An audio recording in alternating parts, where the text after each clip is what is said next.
It's your boy, Cardinal Red, and we back for some more Ali Land boxing talk. So let's get it. The mob didn't bother Ali because they feared Malcolm.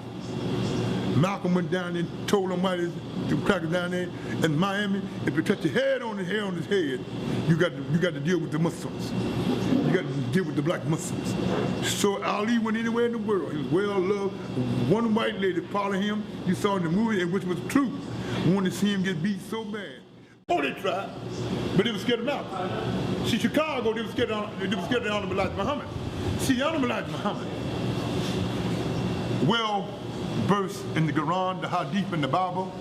Also a man from Sandersville, Georgia, born October 7, 1897. He had guys around him that would die for him, would kill for him for the cause. At that time, we didn't know no better. But now we follow the Sunnah of Prophet Muhammad, may Allah be pleased with him and grant him paradise. And in those days, if you talked about Elijah Muhammad and Ali, you had a problem. Ali was Ali, the greatest. Everybody loved Ali. Some hated him, some wanted to see him get beat, but he was still charismatic. He's still saying, I love my people. It's nothing wrong. When they went after Ali, see, those 10 white guys that had Ali, they was gangsters in Kentucky. They were Klan gangsters. But they feared Louisville was segregated just like Alabama. But they didn't show it. They was in suits. The fool was in Alabama was in sheets. That's the difference. They was gangsters in suits. And most of them was lawyers. See, you can be a lawyer and still be against segregation. Look at the government of Alabama. Had a suit on every day. That fool, George Wallace, he said segregation today, segregation tomorrow forever. He got one of them college campus guys shot him, a white boy shot him. Said this nothing need to go. But you notice around George Wallace, all this prejudice and bigotry had a black cook and black driver with him until he died. What up, what up, what up? It's your boy, Cardinal Red. We back for some more of that Ali Land boxing talk. Yeah, peoples. We back on that corruption in boxing. First off, I want to let y'all know, make sure you check out Manny Pacquiao versus Lucas Matisse, July 15th, Kuala Lumpur, Malaysia. Should be an excellent fight. Rooting for both guys, man. I enjoy both fighters, but, I'm a slightly bigger Pacquiao fan. But let's get in on this corruption in boxing, man. I've done 2 prior episodes, so if you want to check those out, man, go check those out. And please hit that like button. Please subscribe, man. Trying to grow Ali Land Boxing Talk as big as we can get it. You know what I'm saying? So hope you guys enjoy. I started this off, man, just to try to get I had a discussion on Facebook first. Wasn't really a discussion. I was talking to some dude, and he was kind of talking reckless, but so and then like somewhere along the line in the conversation, corruption and boxing came up, and I was just I started diving into the topic. I started watching a lot of documentaries on YouTube, and just seeing where where all of this controversy that seems to be surrounding boxing kind of comes from, man. And from what I've been learning and inquiring, from watching all these documentaries and stuff, is that back in the 60s, the 70s, the 80s and the 90s, it was a different type of corruption. It wasn't the same as it is in the 2000s and beyond. Like now, the corruption is like, it's so deep and rampant, and it runs through every channel of boxing that it's kind of hard to place your finger on one thing and say, well, this is the main cause of everything being corrupt in boxing, or this guy is the main cause of everything being corrupt in boxing. Because like I said, man, when I watch these documentaries and you hear people, these older fighters talk, even about promoters and the role promoters play, the role TV networks play, the role that the mob played at certain times, the role that just normal gangsters that maybe got big bets on fights, play. And from what I gained, a lot of these guys, they turn their back on the promoter because they end up in situations to where their money got messed up somewhere along the line, and they feel like the promoter robbed them. And I guess to them, they feel like that's the corruption in boxing. Then you got guys that maybe have put on come along and built their name up and deserve have belts and deserve a little more leeway, but when it comes down to the fight being left up to the judges or the referee, it can get kind of fishy, man. It can get iffy because even guys like Pacquiao, guys like even Floyd got messed over in the Olympics. So even some of the biggest name fighters have been hit with controversial decisions, maybe when they didn't deserve them because their name is so big, and the fact that they're the bigger draw, and they're the champion, they maybe deserve a little more respect than what they received by getting some weird controversial decision and losing a belt when they clearly won the fight, man. Um, in my last video, I talked about money being the ruling factor in corruption in boxing, which I have to still say is probably the number one cause for corruption in everything. Money rules everything. So it's like, without money, you can't do nothing. You know what I'm saying? Without money, you are nobody. So, I mean, why wouldn't money be the number one cause and factor for everything corrupt within boxing? It's just, I guess, who's getting the biggest pool of money, and of course, goes right back to the promoter. The promoter. I would say nowadays it's the promoter and the TV networks who get the biggest chunk of the money. So I guess you can't put it 100% on the promoter, but most of the time the promoter is the one dealing with the TV networks. So I guess it goes right back to the promoter again.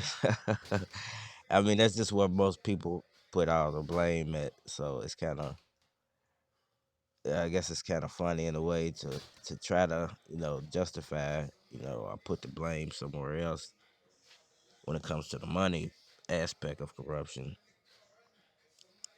other than the promoter. The promoter is the guy who, unfortunately, in boxing, gets to pick the judges, gets to pick the referee, gets to pick the venue, uh, everything. Everything's in the. He gets to pick what who's actually going to be the who's doing the drug testing, who's I mean he just basically just gets to pick everything, and it's kind of like in a way unfair. I feel like there should be not a middleman, but there should be somebody who that should be separate from everything else that the promoter does. I can understand you picking the TV network and you picking the venue and stuff like that, but when it comes to the referee and the judges, I think that should be a secretive process until the actual fight starts, man. Nobody should know who the judges are or the referee until the actual fight starts. You know what I'm saying? That should be, and I feel like that would bring some excitement back to boxing because not only would it put a level of fairness in there that's into the fight that's never been there, but it would bring some excitement to the fans. Just as a new way of introducing the fight.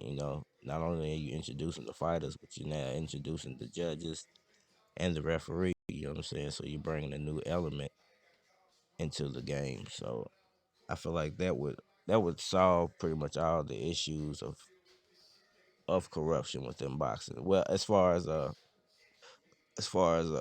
bad decisions go. Now, I wouldn't stop fighters from being robbed by their promoters or stuff like that. 'Cause I've heard some horror stories about guys, and I'm not saying that guys haven't actually been robbed before by their promoter, but I do feel like sometimes especially in the sport of boxing, dealing with brain injuries and stuff. Maybe guys get money and they think they did something with it, and didn't actually do anything with it, and the only out is to blame the promoter. And I kind of feel like that's unfair. But don't get me wrong, promoters have robbed people. Diane King is one of the biggest thieves in the world. People say Bob Arum is one of the biggest thieves in the world. People say Oscar De La Hoya's gotten them on. So people say, everything. The promoter is the guy in boxing to get the that gets the finger pointed at him. It's like the principal at school. Like nobody likes nobody likes you, man. You the bad guy. So when at the end of the day, it's like when something goes wrong. People say when something goes wrong, blame mama. When something goes wrong in boxing, blame the promoter. So it's kind of what it is, and I don't feel like it's unfair. You know what I'm saying? When I watch some of these documentaries and see the amounts of money that guys have gotten ripped off for. Number one, for you to be what I can't blame back in the '60s and '70s. I can't blame them guys getting ripped off. Guys don't read paperwork now, so I can't. Back then I really feel like people didn't care about the paperwork. They would just, oh, I'm gonna get some money. I'm gonna get to fight. I'm gonna be on TV. Yeah, let's go, let's go, let's go. And then when it's all said and done, and you getting a check for $5,000, you're like, hold up, man. That 8 million people watched this fight. It generated $700 million. Like, what's going on here? But if you silly enough not to read the paperwork, is it kind of when is it not your fault? You know what I'm saying? You can't blame the promoter for being janky. That's what they do. The job is to rob you. It's not to make you rich. So you got to understand that you have to read that paperwork. I have somebody there with you that can read that paperwork, man. Or it's just gonna continue to be corruption in boxing. Uh, and like I said, back in the day, it's a little different than now. Guys who get robbed now, I kind of feel like it's your own fault because with the internet age and everything, you should know better by now that read your contract before you sign it. What money's guaranteed before you going into this. You know, stop trying to have a million guys in your entourage because you can't support everybody. And then of course once again when it comes to corruption in boxing, like I said in the first video, you got guys that are in certain guys camps that they call friends that are selling information. So the trust in boxing is real low. The trust in life is real low. So it's just so many moving parts within the corruption of boxing that you can't put your finger at one thing, point your finger at one thing and say, yep, that's the major cause. It's like everybody in boxing is corrupt. You know what I'm saying? Everybody in boxing is looking for the upper hand. You got guys using hand wraps like Margarito, just crazy stuff. Everybody's looking for a leg up in a sport that's one of the most dangerous sports, which is true. It's one of the most dangerous sports. You would think that it would be a little more regulated as far as what can actually go on within the ring. Like in the 2000s, how people still using hand wraps and how people still getting janked with bad contracts. How people, you know, selling, hundreds of thousands of pay-per-views, but ending up broke a year later. None of this stuff really makes a lot of sense, man. And for there not to be some type of oversight over this, Teddy Atlas is completely right, man. So for somebody not to take this over by now is quite ridiculous. But it's been Ali Land boxing talk for the week. Not for the week, but for the day, man. I'm trying to make this more than just a once a week thing, man. So bear with me, man. Trying to I do a lot here on YouTube, so bear with me, man. If you enjoy it, stay tuned. I always hit that like button. I always hit that subscribe button, man. Tell your friends. tell your uncle, tell your mama if she love boxing, you know what I'm saying? And I always check back with me, you know what I'm saying? We gonna get it, boy. This is your boy Cardinal Red, and we out of here. Aight. Pulling up, parking lot. Somebody gonna get shot. Social media, don't talk.